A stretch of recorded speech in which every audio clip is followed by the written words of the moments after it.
all struggle. Suffering is a human phenomenon. And so in light of this question, a question that is posed today, one of the most oft-cited reasons, justifications for people's atheism, a question that believers ask as well, and a question we should address frequently, theologically, spiritually, and philosophically. Why does evil exist? Why does suffering exist? Why do we go through hardships? And why are we asking this question?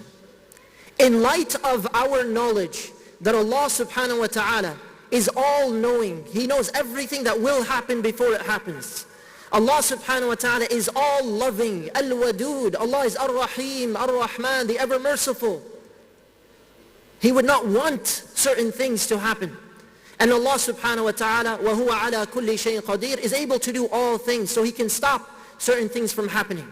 So the question that is asked, in light of all that we know about God as we describe Him in Orthodox theism, why does He allow people to experience suffering? Why does He permit evil to exist in this world?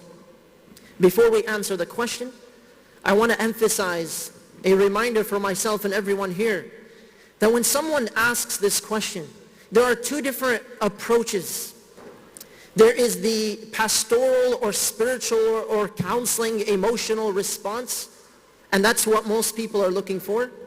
And then there's the intellectual or the philosophical or theological or academic response.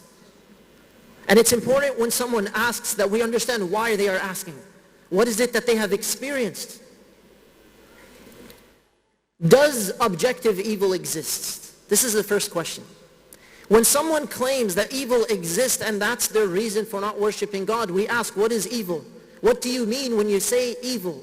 Does objective evil exist? For example, I'll ask you this question. Is the act of sleeping, is sleep evil? Yes or no? Allahu a'lam. There's no unanimous response, mashallah. Is food evil? Yes or no? Yes, no, maybe? Not when you're hungry.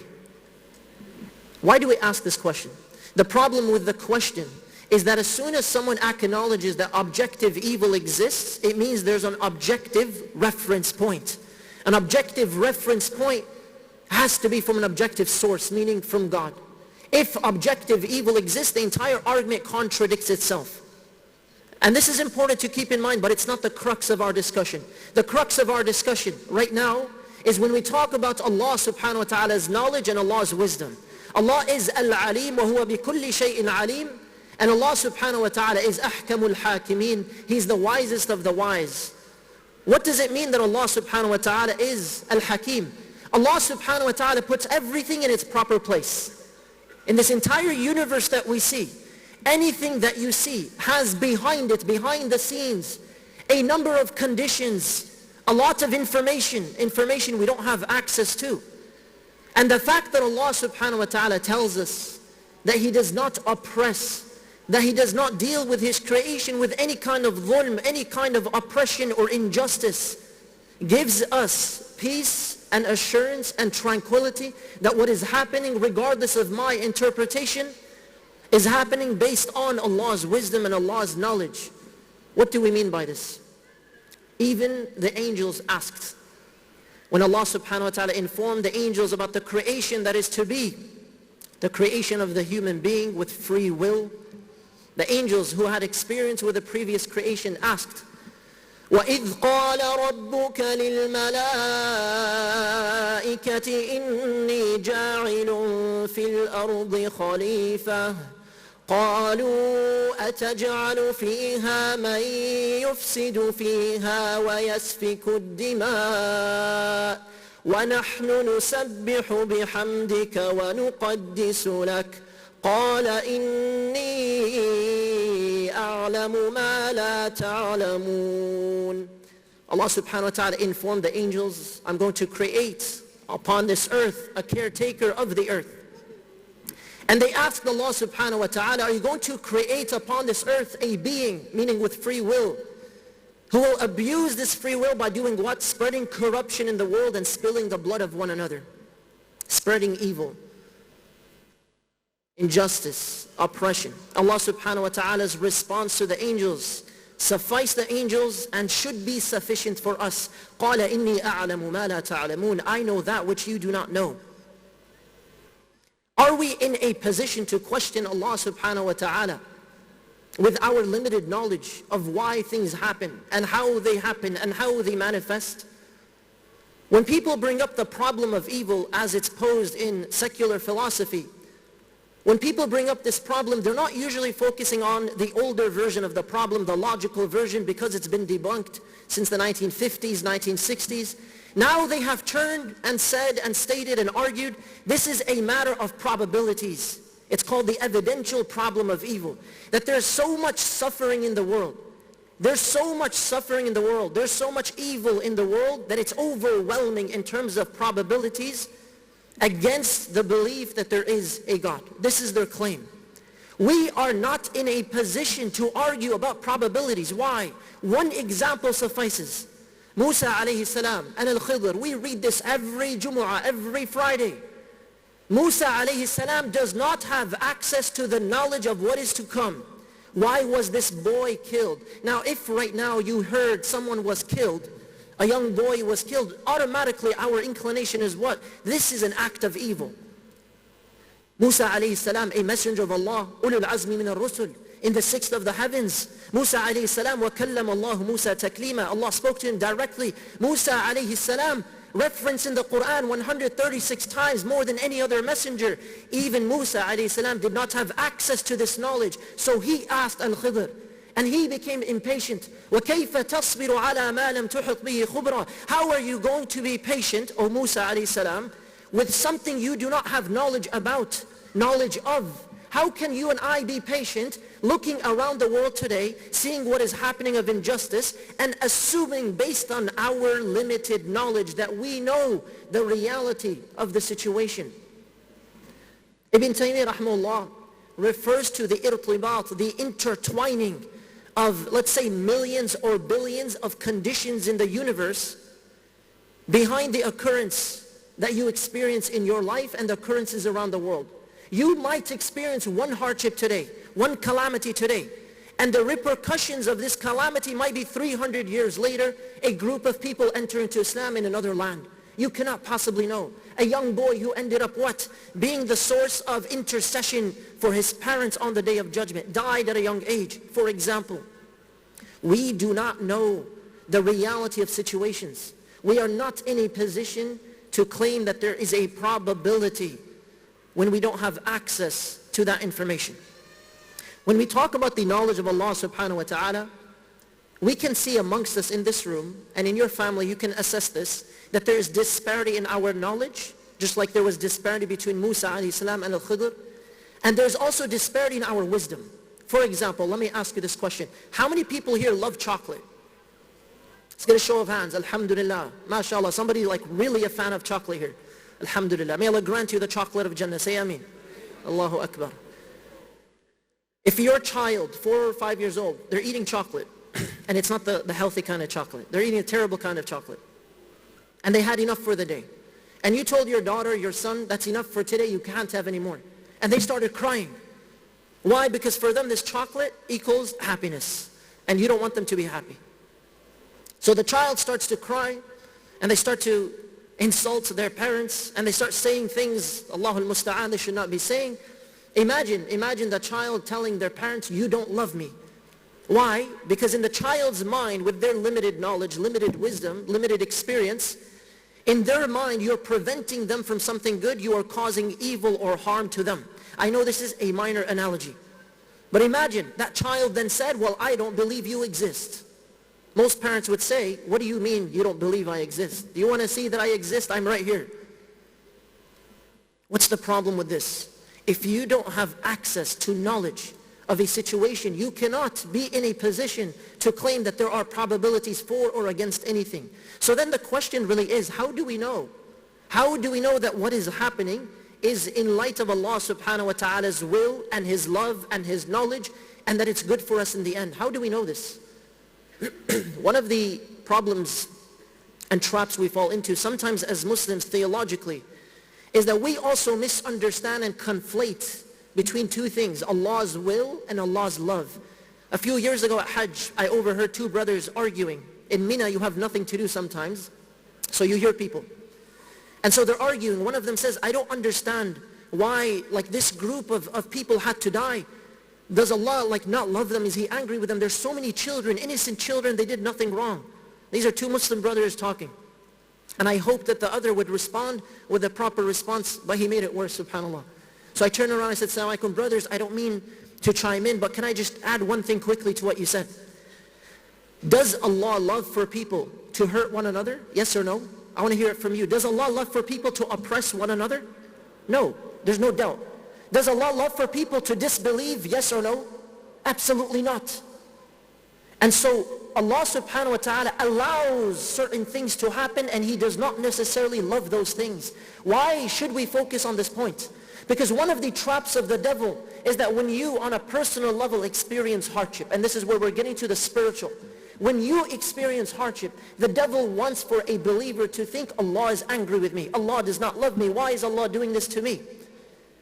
And a number of secular studies and religious studies have found that the way human beings perceive God in times of hardship will end up being one of the biggest factors with regards to their mental well-being. And they are less prone to depression. And they're less prone to depression when they think positively of why hardship occurs. That Allah is aware of this situation, Allah is not angry with me, Allah is testing me, Allah is purifying me, and so on and so forth.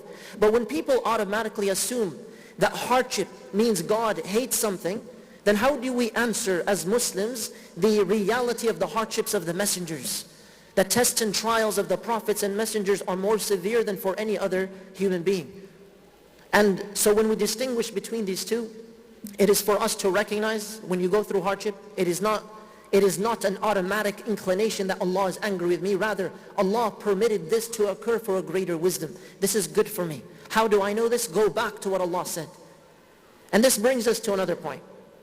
Oftentimes, people ask, couldn't God have created a world with no suffering whatsoever? Yes or no? Could God have created a world with no suffering? Yes, we already know about it. What is it? Jannah. It already exists. We know about it. So then the following question is there a wisdom, a purpose for Allah creating also a world in which He permits suffering to occur? And if we were to say yes, our reference point is what? Aside from just the fitrah, Allah tells us why we are here. Allah did not create us aimlessly and not tell us why we exist, how to find guidance, how to cope with suffering, what we are working towards. And so when somebody asks, then why did God make us go through this life first? What is the purpose? Is the purpose only to be tested? Or are there perhaps many other wisdoms we don't have knowledge of, as the angels did not? إِنِّي أَعْلَمُ مَا لَا تَعْلَمُونَ. I know that which you know not. Shouldn't this suffice? How do we interpret suffering? When you see something of hardship, injustice, when you experience it yourself, when you see natural disasters, when you see an innocent animal die in the middle of a jungle, nobody else knew about it. How do we explain this in light of what we are discussing about Allah? Do not try to interpret things based on your knowledge. Turn to the Quran and see what Allah says about Himself. This is how you know who Allah is. وَلَا يَظْلِمُ رَبُّكَ أَحَدًا. Your Lord will never treat any of His creation with dhulm, with oppression, with injustice, misplacing rights. Allah tells us in the Hadith Qudsi, Ya ibadi, O my servants, I have prohibited oppression on myself and I made it prohibited amongst you. So do not commit oppression and injustice amongst yourselves. فَلَا تَظَالَمُوا. We know who Allah is, Arhamur Rahimeen. We know who Allah is, Ahkamul Hakimeen. Everything happens in light of Allah's knowledge, Allah's wisdom, and Allah's love. And they do not negate one another. They do not conflict with one another. What is the purpose of this life then? What is your expectation of ad-dunya? There was a brother in secondary school and high school. After we left, we heard a few years later, he left Islam because his mother was diagnosed with cancer and passed away very abruptly. May Allah have mercy on her. Say Ameen. He came back to Islam after about 4 years. What was his reasoning? He became angry at God. And the thing that brought him back was a question from a friend. They asked him several years later, they asked him, what's the alternative you are suggesting? Do you want there not to be any sickness or illness in this world? Is that evil? Or do you not want anyone to die? Is it because it's your mother, or is it because you don't want any human being to die? What is your alternative suggestion for ad-dunya as Allah created it? Can you imagine, brothers and sisters, can you imagine the perspective of the human being who thinks this life is Jannah? Can you imagine you're thinking this life is Jannah, it's perfect, no hardship, no suffering. What happens when hardship or suffering occurs? When you fall ill, when a loved one passes away, and your expectation, your attachment is to a permanent stage, but Allah tells us it's not permanent. Allah tells us it's not lasting. Allah tells us there are trials and tribulations and we will be tested. وَنَبْلُوكُمْ بِالشَّرِّ وَالْخَيْرِ فِتْنَةً وَإِلَيْنَا تُرْجَعُونَ. You will be tested with difficulty and with ease, and then to Allah everyone will return.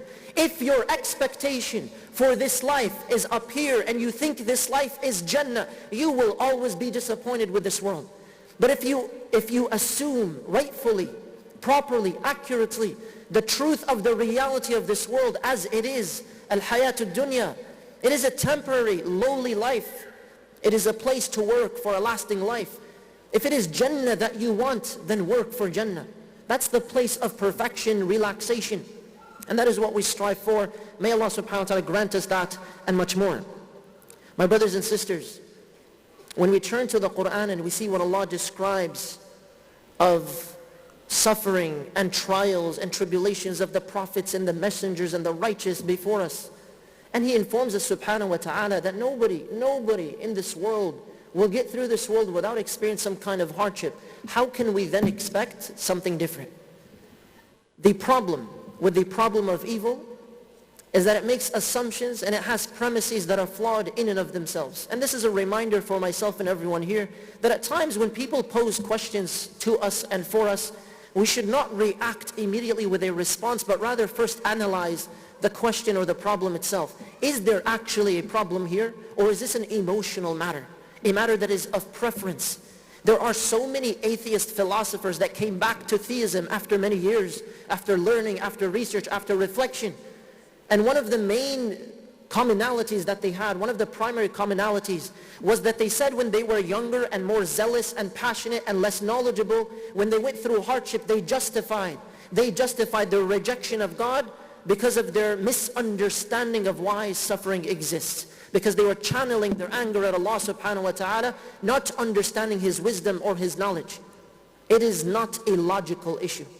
And it is not an evidential issue. It is not a matter of probabilities. Why? Ultimately, we are not in a position due to our limited knowledge, inconceivably limited knowledge, to claim that there is or is not a probability about God's existence if we understand or misunderstand why suffering occurs and why it manifests in our lives and the lives of people around us. If a messenger of God did not have access to that knowledge, and he also was placed in a position where he might have been impatient and had to learn something through it, that story is being shared so that we as well, every Jumu'ah, we as well are reminded. If you are not in a position to know, we submit to what Allah subhanahu wa ta'ala said. Allah will not oppress you. Allah will not treat you or any of the creation with injustice. Allah subhanahu wa ta'ala does not allow absolute evil to occur or exist. Everything happens for a wisdom or a reason, and at times we do not know why, at times we might not understand, but when we submit to Allah subhanahu wa ta'ala's knowledge, we are not just submitting to a matter of probabilities, we're submitting to a matter of yaqeen, conviction. Whereas the one who rejects God because they misunderstand God, they are doing so based on assumptions, not on realities. We ask Allah subhanahu wa ta'ala to relieve us of our hardships and to allow us to submit to Him when we go through hardships. We ask Allah subhanahu wa ta'ala to allow us to always assume good of Him wherever and whenever we may be. And we ask Allah subhanahu wa ta'ala to guide us and guide others through us. Wa sallallahu ala Muhammad wa ala alihi wa sahbihi ajma'in. Wassalamu alaikum wa rahmatullahi wa barakatuh.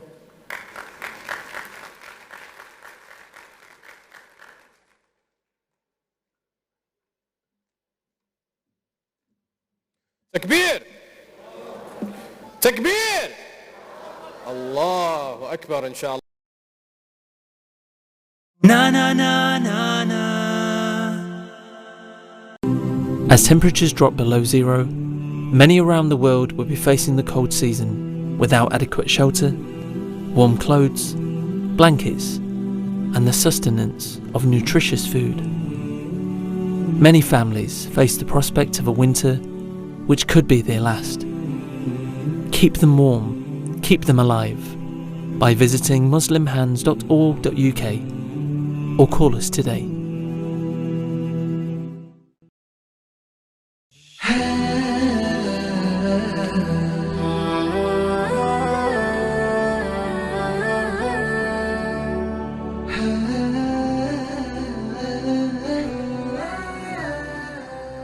Na na na na na.